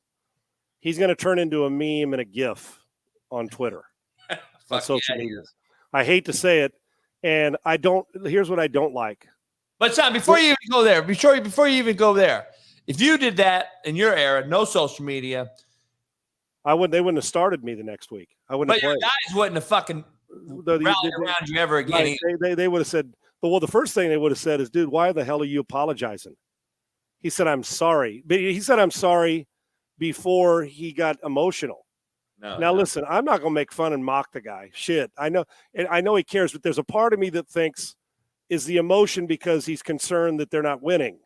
But I know he cares. So I'm not going to be that guy that buries a guy who's getting kicked in the rib cage already. But not the time or the place. If you want to, at the end of the season, say gave it your all, you're exhausted, I get it. I get it. During a season, first of all, don't you ever apologize to anybody unless you're not playing hard or showing up on time. If you're playing your ass off, trying your best, you owe not one single person an apology for playing hard. But the room, I know how cold-blooded it can be. The players don't want to see that. They'd rather have you step up there and say, I'm done with this press conference. You guys can all go. I don't give a rat's ass what you say. That's just the cold, hard facts of this business. We know he cares. He probably doesn't have to tell us that. And the emotions and the tears, I don't think he'll win over people that are soft-hearted. But in the locker room, there's going to be some eye rolling going on. And I hate to say it, but you and I both know that's the nature of this business. Let me ask you this. Get this thing going. There's a thing out in the coaching world that when we're coaching. Well, you've coached him, not him, but what would you say if you're a coach and you saw it? Oh well, I have a saying for guys. I call them fake ass good boys, and in my opinion, that's what he is, because you can't preach the gospel on this side and be in the pocket with the happiest feet of any quarterback in the NFL, and your eyes are around your feet all the damn time because you're worried about getting hit, if you walk by faith and not by sight, as you claim to be. Now, I don't want to bring God into this game and this sport, but guys, dang it, you got to have some nuts and guts in this damn profession. And at that position especially, you got to have some nuts and guts. And if you don't have nuts and guts, you can't stand in that position, and you can't play quarterback in the NFL. I'm sorry. And he has shown this year in, year out that you don't have them. And you can't get up here now and cry about it and act like you care so damn much about losing, when at the end of the day, he's crying to me, coaching kids my whole life. I see what he's crying for, and he's crying because he knows he's not very good. He's not the guy. He's not getting done. You think he's pandering for effect for people to feel bad for him? 1,000%. I had a coach. House on it. JB, I had a coach. I'll leave his name out because I love him and respect him, who told me a couple years ago in person over a cold beer at a round of golf. And he said, love the guy. Love how competitive he is. He's smart as hell. He said, but keep an eye on games late or games when he gets hit early. And keep an eye on certain games late in the season. He goes, like he said, I love him to death. But he just said, and like I said, he's talked to somebody who was closer to the guy. He talked to somebody who was closer to the guy. And the message he got from that guy was, if he's getting knocked around early in a game or late in the season when things aren't going well, he'll tease you to the point, and then all of a sudden he's going to break your heart. Yeah. And unfortunately, he's been spot on for Derek Carr's sense. Yeah. And I trust the guy who told me this because I know he trusts the guy who told him. And unfortunately, I've been spot on with these quarterbacks, and right. people think I'm a hater. No, I don't have anything against him. I don't know the man. I don't have anything. It's not a personal thing with these guys. I don't ever judge these guys personally. It's everything I see. I'm not judging them. I'm sure they're good people. I'll buy his ass a beer if he wants one. I don't care about that. I'm showing him a damn what's on the film. I mean, right. If you run into McDonald's and rob it and it's on camera, guess what? It's factual evidence. That's factual evidence too. So, Bills forced Allen to play is one narrative, Sean, and we're gonna run through this show and break down a guy and get out of here today on this third install. Love to be back with you. I can't wait till Thursday already, and we're still talking Tuesday. Bills forced Allen to play is one side of the narrative. The other narrative, Allen said, no, I'm going to play regardless. Either way, Sean, they lost the game. To me, it's a lose-lose because guess what? You don't play them, you still have the same record you do if you played them. And it comes down, 6 half dozen the other. We can go back and look back and retrospectively speak and all that crap and think and all this. Bottom line is this guy's not healthy because maybe that pick late, he's trying to say, oh, I could fit this in any other time of my life. Right now, my damn elbow's not allowing it, and I threw a pick. Well, then you shouldn't have played. You should be getting healthy. And if you force the management to play you, then there's a problem there too. And I don't know who's wrong, who's right here, Sean. I just know this. They lost the football game, and they would have lost without him. So having said that, I'd rather have played him in the Super Bowl healthy if Vikings are going to be that good. Yeah. Whether to show me cards now. Yeah, and I don't even need to reiterate what you said because we are on the same page, same church pew, same church bench, in the same building, in the same church pew, sitting there in church, as you said, not to bring church into it. But I will tell you this simply, that he's competitive and wants to play. I'll ask you real quick. Do you think the games like that and over the last 3 weeks, interceptions, as confident and good as he is, that it can start to have a mental effect, that the physical affected the mental? No doubt about it. And I got to have him full go mentally and physically the whole year for me to win a Super Bowl. Now he's got both. Now he's got both in his head. Now he's got both in his head. You start to question, am I doing the right thing here? Even the greatest of the greatest of all at one point in time questioned where their shit was. And right now I got to believe he's asking himself the same thing, even as good as he has been. There's been some really blatant picks that he's not used to throwing, so he's got to ask the question himself, I'm sure. I would have loved it. If this kid could have gone for me, and I'm the head coach, and I'm McDermott, I say, go ahead, let's go. You're going to play. Of course, yeah. Let's go then. But guess what? We're not throwing the fucking ball down the middle late, ever. And that is just football 101 at the quarterback position, Cardinal sin 101. And that is what I don't get. So that part needs to be fixed. So when you see the pick driving, the last pick he threw to end the game, he has a guy sitting right wide open on a dig route that catches the ball and is sitting down inside the red zone with a possible win. Instead, he takes an extra hitch or two and throws a post, and the guy's sitting in the end zone. The defender's sitting there where you can't throw that ball there. And he looked like put it this way, he made a couple of throws that said, this is a Josh Allen rookie. He's better than that, and he's got to stop that if they're going to be a Super Bowl winner. No doubt. Third down.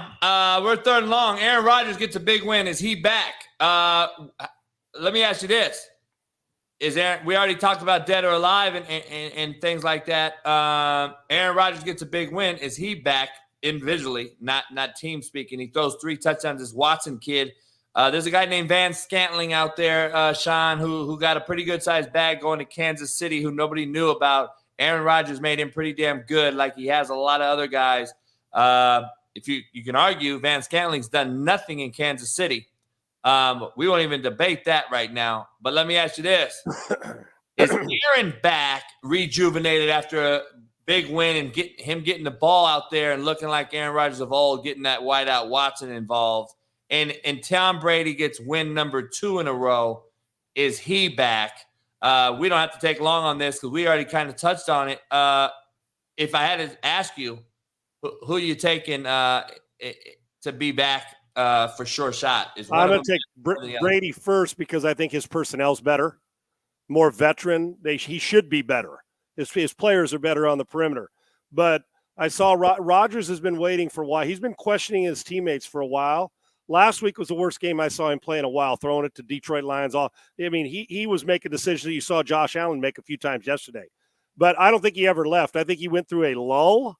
So, yes, Rodgers will not be the reason they don't make the playoffs. Let me just put it to you that way. It may be too big of a chase now. Brady's back. Brady should be back faster because the run game is there, and they got better personnel right now. Both of them will be dangerous throughout the rest of the season. Be careful. No, I agree. 2-minute drill, Sean. Gotta get this going. I'm gonna start it over here. Let me ask you, Jeff Saturday wins. You said leadership on a couple shows this week already. Qualities are not talked about enough. Leadership qualities just aren't talked about enough. I always say, screw the X's and O's, Sean. It's getting Jimmys and Joes to run through a damn wall in the same direction at the same damn time. You don't need to be a hell of a fucking X's and O's guy. You got to be a manager as a head coach in college and in the NFL. But Bill Cowher, Rex Ryan are on record coming out saying it's basically disrespectful and a disgrace. Quote, Bill Cowher used. We both love Bill Cowher and Rex Ryan. I think we both love them two guys. Both of them. We'd love to play for both of them, no doubt. And you played for them. Let me ask you, we share the sentiment. We both think that it was a kind of a slap in the coaching profession's face. I don't think it's a disgrace. I don't think it's a disrespectful, because I've seen much, much worse things in nepotism and other things like that. But having said that, you have an interesting take on it, and I'm going to let you do the 2 minutes and get out of here. All right. For me, it comes down to this. One is, I would have loved to play for Rex and Bill Cowher. And listen to what Bill said last weekend. Listen, Jeff Saturday knows X's and O's. He played for 15 fucking years. Okay. No, he knows X's and O's. You and I know X's. I know as much X's and O's as the guy who's coaching on Sunday. They're just coaching it so they know it as well. The key for Jeff Saturday was to lead, get guys to buy in, and to delegate to the guys who've been in the room, where you're not trying to reinvent the wheel in 5 days and putting a whole new offense in. That's part of the brilliance of being a good leader, trusting your staff. And he did that. And so, and think about how football's changed. When we it was out of the box. And it was a slap to the coaching profession right in the face, because other guys were more qualified as coaches. I didn't say X's and O's, as coaches. But sometimes when you think out of the box, like hiring Sean McVay, who does different stuff offensively, that was out of the box thinking. It just is. Or getting a quarterback now who does two different things. He runs and throws. We've thought out of the box that way, and look at the success we're having. You don't have to be conventional and just kiss the ass of the old school way that you gotta hire the same guy all the time. He did something different. They're buddies. It's relationships. I get it. But when Bill Cowher said it's a disgrace, Jeff Saturday knows football. I think we got to give him a little more respect. Now, I love Bill, but when you say that he didn't, he's not qualified for this and all those things, well, let me ask you, how did Bill Cowher get his TV job? And I love Bill. I'd say it right to him. He got his TV job being a great coach, walked off a football field. They gave him a 7-figure job working at CBS in a network seat, and he had no experience other than answering questions when he was a coach. Other guys were more qualified, but Bill stayed in there, learned the mechanics. Now he's really good at it. How he got the job is because he was Bill Cowher football coach, not Bill Cowher entertainment football guy on TV. What's the difference? What's the difference? I agree with you. I'm right with you. The only thing is with me is I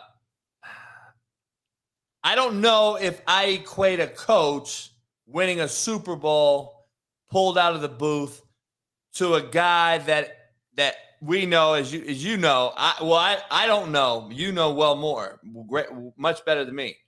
But Cowher was pulled into CBS for ratings.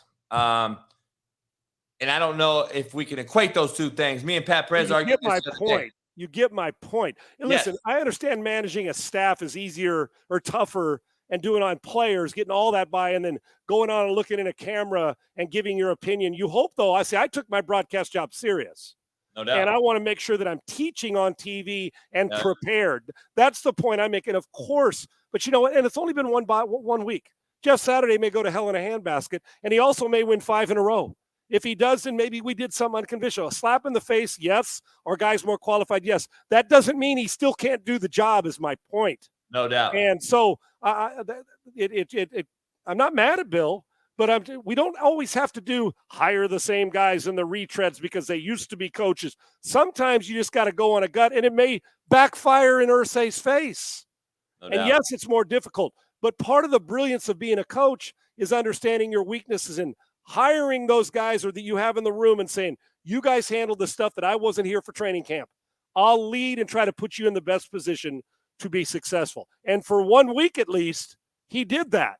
So if it's a slap of the coaching profession, what is it when a guy with 5 days preparation kicked your ass in your building? What's it say for the other staff? No, I hear you. Josh McDaniels is a whole nother topic. I know we're going to dive into that because, I always said not everybody's head coach material. Post-snap read, Sean, Justin Fields is in the news for now being in the MVP conversation because Dan Orlovsky, good friend of mine, he's going to jump on the show with us eventually. I love Dan. I do too. He came out and said Justin Fields is in the MVP conversation. I almost spit up my tequila. What do you think? There's no possible ways in any type of MVP conversation. I think he looks like fucking Walter Payton out there, not like fucking NFL quarterback. That's just my opinion. Now, he is getting better, and I do think he has a hell of an upside. I would love to coach the motherfucker. I'll tell you that. Oh, you ain't lying now. But I got to be honest, for Dan to say that is pretty funny. If I had to ask you right now, Sean, true serum, and give it to you in your Cheerios, who's your top 3 MVP candidates right now? I would love to hear them. Like you, I love Dan. Dan's one of my – Dan teaches on TV. Goes back to what I was saying about a guy who's prepared to teach us. We all learn, right? I love Dan. Now, also TV on hot take shows is hyperbolic. Dan damn well knows that Justin Fields isn't getting top three first place MVP votes. He and I both know it, and you know it too now. You're right. What I liked, if somebody said you're hired to coach him, I'd say I can't wait to coach Justin Fields, because I think a lot of it has to do with recency too. His last 4 weeks, Dan, the quantum leaps. JB, the quantum leaps that Dan's talking about have been astronomical on a team that's got minimal weapons. That if he doesn't play somewhat well, they got zero shot to win a football game. Yeah. So that's why it's like, damn, I remember Andre Dawson in baseball with the Cubs. He was on a last place team and won the MVP award, which is unheard of. But that guy went out there and loaded it up and played his ass off. So, and ironically, similar city. So, yes, the recency and the way he's quantum leaped the last 4 weeks, because he is I mentioned the talent when I say refer to him as aliens, it's a compliment. He's playing from he's playing out of Uranus right now, from that planet, literally, because he is playing out his ass and everywhere. It's a fun watch. He's got a lot to learn, but I've seen a lot of growth. But no, Tua hurts because he's on the first place team, and you know that. But Tua's in the conversation. Geno Smith is in the conversation, and you're going to start to get one of these other guys. Josh Allen. Oh, Mahomes. He's the other one. Mahomes and Tua at the top, with Geno and Jalen Hurts, because they're one loss. They're in the conversation too. And don't discount a running back. Saquon Barkley's played good football this year too. Well, I would throw a guy in there that no one's said, and I don't know why, but fucking Justin Jefferson. Oh, you know what? Let me take a step back. Somebody asked me that yesterday on a show, and I said, you damn right. It's a quarterback award. You got to run for like 2,400 yards as a running back to be in the conversation. Let me tell you something. It's probably Mahomes, Tua, and Justin Jefferson, because he is the best receiver in football, and he makes catches that nobody would attempt look like they're off a jugs machine throwing them right to him. Yeah, he ain't going to win it, but I can damn well tell you, if somebody doesn't vote for him, they ain't watching the same football you and I are. No doubt. No doubt. What do we know? Have to get this going, but what do we know? I got to be honest here. We got a good conversation here. I got to ask you something real quick, and we'll get to it. We'll break down one kid and get out of here today. Let me end this, quote unquote, he has good wide receivers, so he should be good, end quote, debate, Sean. That is a debate that I want to end real quick. We just broke down Geno Smith versus Kyler Murray. Geno Smith has Lockett. He's got a freak of fucking Zoid over there. Looks like Megatron, right? And he's got 2 great receivers. He's got a good rookie running back. But let's just go around the league here. Geno Smith is making those wideouts pretty damn good this year too. And some other wideouts that aren't very good, he's making them pretty good. Tom Brady's done it his whole career. I know you have a take on that. Aaron Rodgers just made Van Scantling a very high-paid player that's got moved on to Kansas City. We've had great quarterbacks make wideouts out of chicken shit into chicken salad real quick. Kyler Murray struggles with 2 great fucking wideouts in Arizona. I mean, I can go around the list. McLaurin in Washington fucking has been absolutely horrible with Carson Wentz. Now he looks like a goddamn all-star again. And Derek Carr's struggling mildly with the fucking best receiver in football over the last 3 years, Devontae Adams. So I don't want to talk about he has to have good receivers debate. He has good wideouts, coach. That's why Geno's an MVP candidate. No, he's not. Geno's an MVP candidate because he's fucking looking like we just showed you on film. Accurate throws, easy to catch. If that's the case, if that's what they want to argue, why am I not in the Hall of Fame? Chris Carter, Steve Jordan, Anthony Carter, the fuck out of here, man. While you need those good receivers to do what to give the quarterback confidence to say, I know Justin Jefferson's making this play. I know Cooper Kupp's making this play. There's no doubt they go hand in hand. But I've seen a lot of good receivers bitching and complaining to the media when their quarterback can't throw up. Yeah, so save it. Like I said, there's a whole lot of quarterbacks that can throw it. Mahomes, well, Brady took Chris Hogan, a lacrosse player, and made him an everyday guy. So that doesn't mean they're not talented. But I know plenty of quarterbacks that have good receivers that aren't very good, that make the receiver like, what the hell? I want traded. I'm not getting the ball. So no, that argument doesn't hold water for me. Yeah, me either. I think there's guys out there that are great that you guys have said, you guys meaning this whole people out here that want to claim these guys as the greatest quarterbacks in sliced bread, and they got great wideouts and they're horrible and they're struggling. And we can argue that with Dak Prescott. I can go down the list with a lot of guys, by the way. I can tell you why Hollywood Brown got the fuck out of Baltimore. We can go on and on and on if you want to break down that debate. But the last part of this show today, I and this guy don't lie.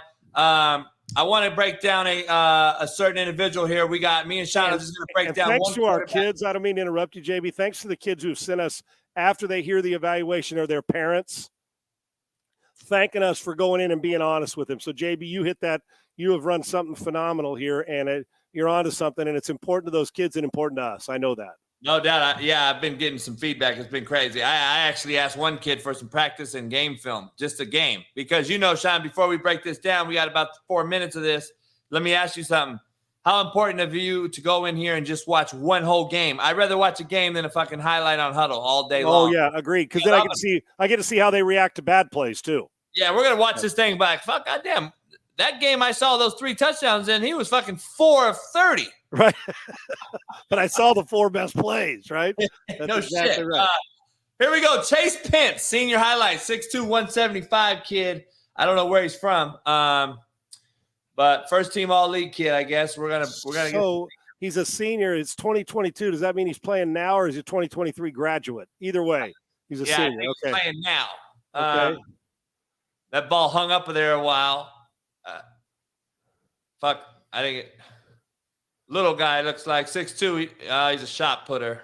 Yeah, there's not that's a got to jump out of the throw to get it to him, right? Like he's a bit away. Maybe this is the okay. Yeah.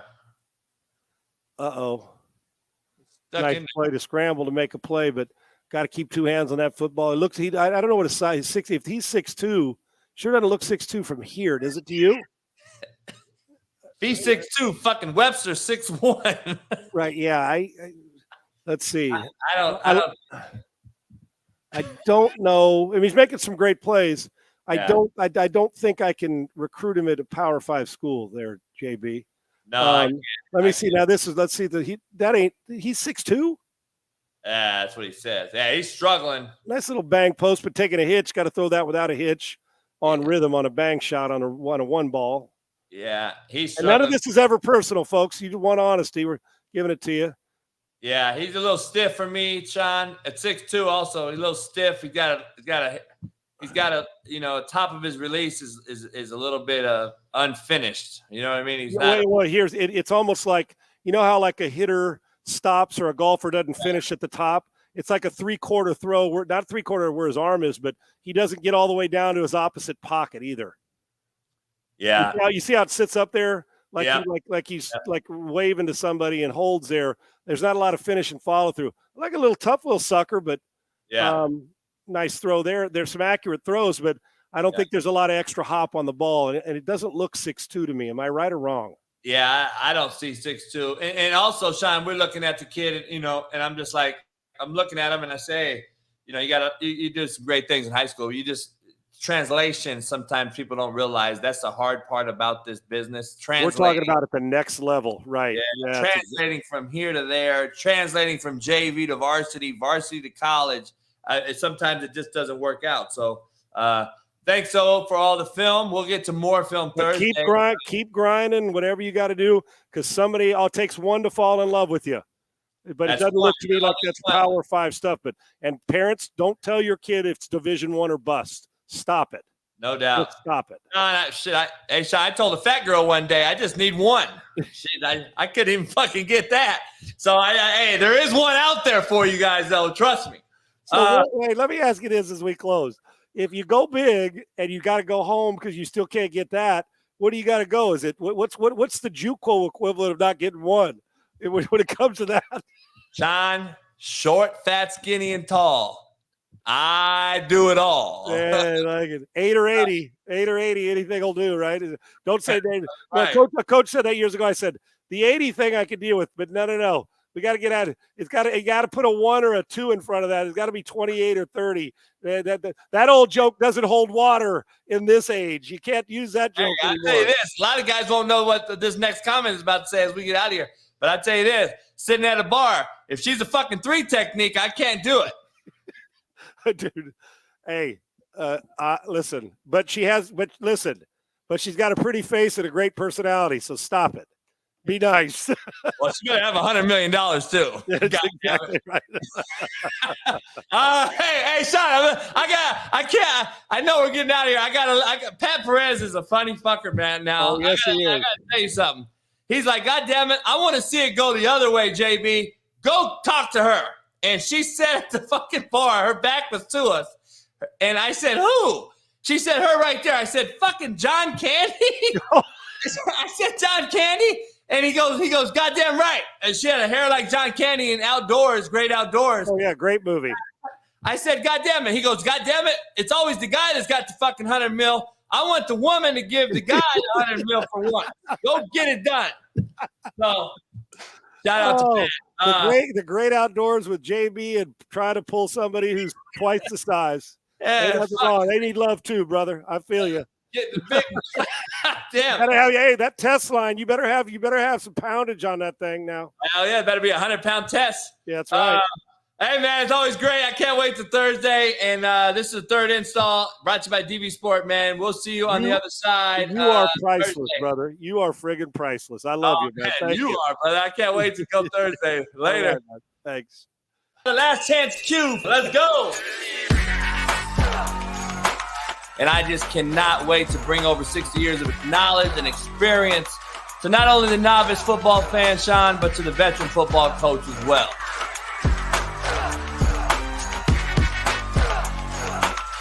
You love it, you better live it, drink it, eat it, smoke it, and then every now and again wake up with it laying next to you. The premier football coaching show on the internet. I've looked forward for the longest time to be with somebody whose energy and knowledge of football and teaching and no nonsense, but understands the old game, the in-between game, the new game, and combines them all. Last Chance Q with the great legendary Sean Salisbury.